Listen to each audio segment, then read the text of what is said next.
Entrepreneur Motivation Podcast. I'm your host, Chris Bello, and today's episode is called Roll with the Punches or Go with the Flow. I guess those are both kind of similar phrases that are used to indicate that things won't always go as planned. And I thought of this idea because I actually had a podcast swap scheduled for this afternoon. I was supposed to interview a guest. She was supposed to interview me on her show, and it got canceled last minute. She's feeling under the weather. She may possibly have that virus going around that, you probably heard of over the last 2 years. But in any case, she's not feeling so great, and I wouldn't expect her to try to have the energy to do 2 hours of podcasts, and we rescheduled. But the reason I'm making this is because I have the time. The time opened up 2 hours on my calendar this afternoon. And I also dropped my car off to get winter tires put on because it's our first winter in Denver. I'm not really sure what to expect. And I have a 2-wheel drive car, so I feel pretty unprepared, but we're going to figure things out. But again, go with the flow. As long as there are solutions out there, I'm so confident in my ability to find them and to problem solve. And when you have that mentality, it's not to brag, it's just something that I've worked on. It's like a muscle. I've practiced consistently getting uncomfortable, doing things that I don't know how to do, figuring things out. And that's entrepreneurship. I think someone mentioned it recently on a podcast, on my podcast possibly, or maybe I heard this. I listen to so many and I create so many that I kind of don't know if I heard it or if I said it or if someone told it to me. It all blends in sometimes. But when you go with the flow and you develop that discipline of problem solving, that's essentially entrepreneurship. You are doing that every single day in your business. And you can set up systems and processes and team members to minimize the amount of problems and surprises that you have, but things will always come up, especially if you are growing and scaling. There's going to be growing pains. You're going to run into some challenges, and things aren't always going to work out the way you want them to. That's just how it goes. And so whether it's putting winter tires on and have an Uber here, and now I don't have my car and I could Uber back, but my fiance is going to take me there later. Like, I'm not worried about all those little details, and I'm not even allowing it to clutter my mind, because previous Chris, a couple of years ago, I might have been extremely frustrated at the situation. I might have been like, man, I wasted my time and I wasted money Ubering back. I could have just waited. If I had known that these podcasts were going to get canceled, I might as well just stayed at Discount Tire for an hour and then driven home. And now I'm stuck here and nothing's happening. But no, the new Chris, the evolved Chris, that's a non-issue to me. I don't even care. It's not a worry. It's not a concern. I'm not upset. This was out of our control, both of our controls, because I'm sure that my guest for the podcast does not feel good at all today. And there's no way that she wants to feel this way, right? It's out of her control as well. And so instead of me worrying about the stuff that neither of us can control, I'm focusing on what I can control. What I can control is turning my ring light on, turning my camera on, signing into Zoom here and talking to you really quickly about how going with the flow is going to be so helpful.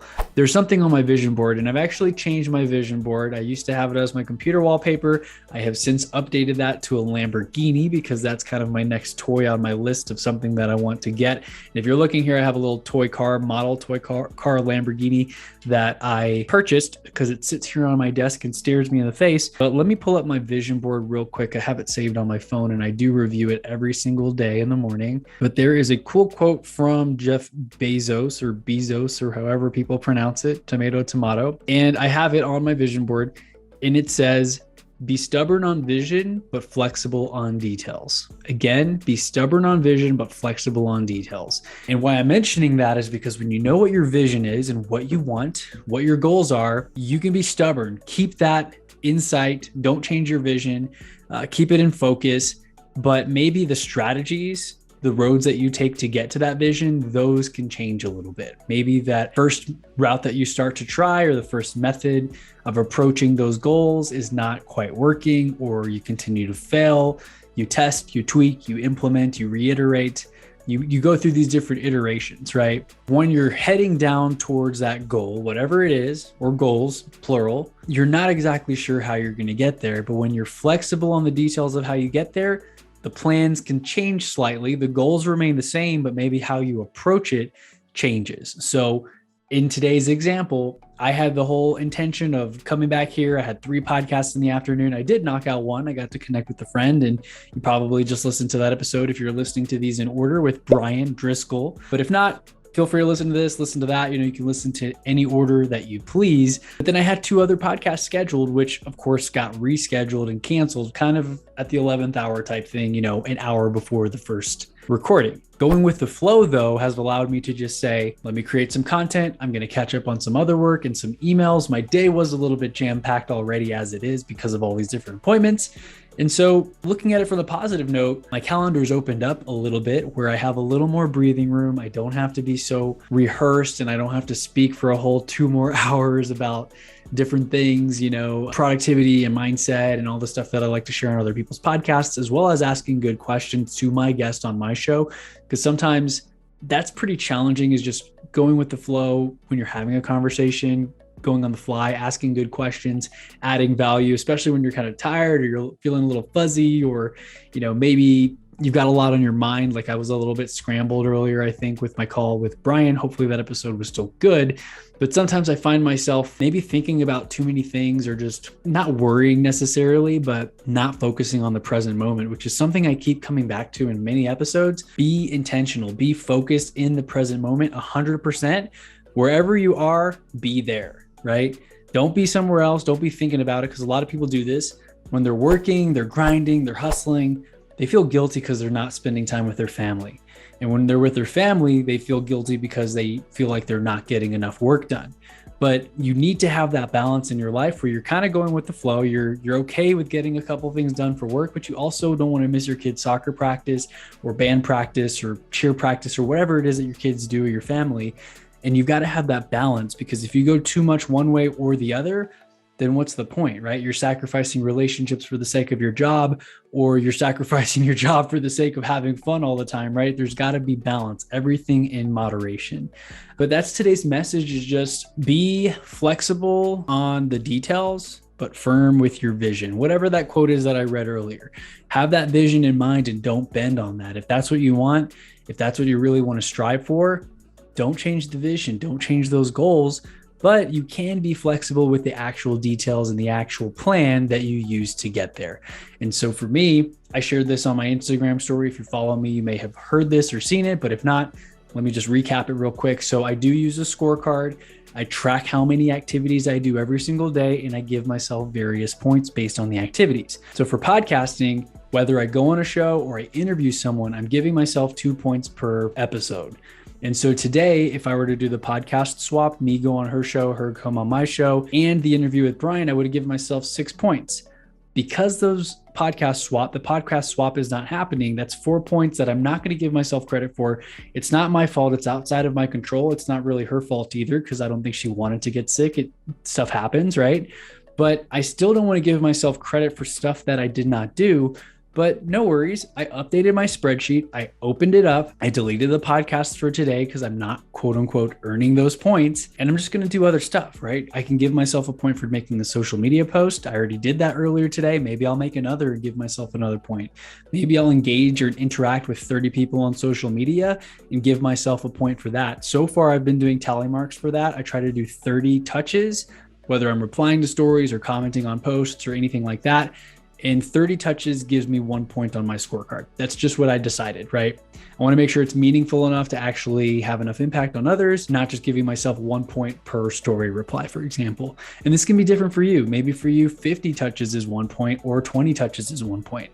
So far on my little notepad here, I have 8 interactions with people on social media, not quite to the 30. So after I do this video, which I'm going to give myself 2 points for doing this solo episode, or actually I think it's 1 point for a solo episode. Again, it's up to you what you determine to be important. I'm going to knock out the 30 engagements and give myself that point as well on my scorecard. So while I did not plan on this happening last minute where I'm losing, quote unquote, losing 4 points on my scorecard that are no longer going to happen, it's okay because I'm pivoting and I'm making up for that activity with a couple other things that have been driving me forward with my business, moving the needle, making amazing connections for me. I actually have two or three calls this week with clients looking to buy or sell real estate that I know, that are in my network, or that I've met at some point in time. One guy messaged me, I don't think I've talked to him in 10 years since college, and he's looking to possibly sell his house that he bought a couple of years ago with another realtor, obviously. So he bought it with somebody, And he's not even reaching out to that person. He's reaching out to me because he wants to work with me.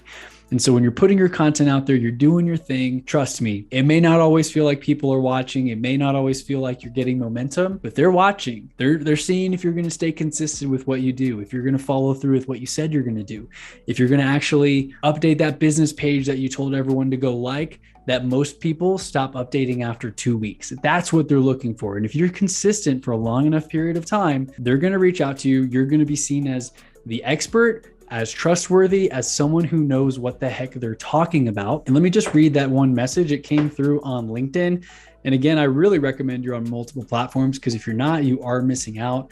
I am mostly on LinkedIn, on Facebook, on Instagram. I do update stuff on Snapchat as well, because you never know. People watch stuff and consume stuff in different ways. But here was the message. What's going on, Chris? Hope all is well, man. Whenever you have a quick second, I wanted to get your opinion on if I should sell or hold on to my house. Most likely moving to Florida at the beginning of next year, and curious of your thoughts of renting it out or holding on to it for a few more years. Or should I sell it now because the market is a seller's market? Here's what he said at the end that I want you to really take note of, because I hadn't talked to this guy in like 10 years, like I mentioned before. I know you've been killing it and are well-versed in the real estate market, so I wanted to get your opinion. And we have a Zoom call later this week. I told him a little bit about what I thought, based on all the inflation and stuff. A lot of people are holding on to assets like real estate because that'll kind of keep up with inflation, and your house will appreciate, versus just holding on to cash, in which case inflation will outpace what your money's worth type thing. So we're going to do a call on Thursday and see what makes sense for him based on his needs. But the perceived expert status, he reached out to me. He knows I'm the real estate expert. He knows that I've been consistent over time. That made me feel amazing, but it also is a testament to the fact that my content, my consistency, my being there all the time and focusing on what I actually can control is working. It is paying off. And so just quick word of encouragement to you listening. Sometimes you're going to make a post and it's going to get 2 likes from your mom and from your uncle.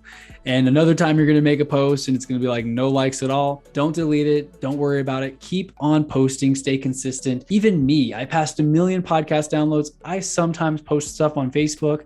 I don't know if it's the algorithm or if I just posted too many pictures or what, but like literally 0 likes. But the beauty is people are watching that. Whether they like it or not doesn't matter. It pops up on their timeline. They see it. It gets planted in their brain, and maybe 10 years later, someone reaches out to invest in your company or to buy your product or service. That is the power of omnipresence in all of your marketing channels. And so again, just want to encourage you to go with the flow. Things aren't always going to work out. You're going to have a plan and then something's going to happen, right? I think there's that Mike Tyson quote, everybody's got a plan until they get hit in the mouth type thing. So here's that example. I did not cry. I did not worry. I just pivoted. Okay, cool. Let's reschedule those calls. I'm going to shift my focus now that I have more time this afternoon to more content creation, creating more than I consume, right? I'm producing more content than I consume. I just talked about this on a recent episode, and I'm just focusing on what I can control, being positive, being a beacon of positivity and possibility to others, and doing the best that I can with the resources that I have and with the connections that I have. It's not always a lack of resources. It's usually a lack of resourcefulness that keeps us stuck. So make sure to be resourceful. It's not that someone else has more than you or someone else has better connections with you. How resourceful are you being? That's what it really comes down to, because you can be resourceful whether you have investors or not, whether you have a wealthy family or not. Hunger and being resourceful, that's what leads to so much success from so many people that I've interviewed, so many successful people that I've met, and it's something to definitely work on for all of us. So with that being said, thank you so much for listening. Make sure to like, comment, subscribe if you're on YouTube. Feel free to drop any questions or comments in the comments below. If you're on Apple Podcasts, I would really appreciate it if you could take 2 seconds to leave me a review. And as always, if you're interested in any real estate help or anything, go to chrisbello.com/real estate or DM me on Instagram and let's chat. With that said, I'll catch you on the next episode. Talk to you later, and thank you for listening.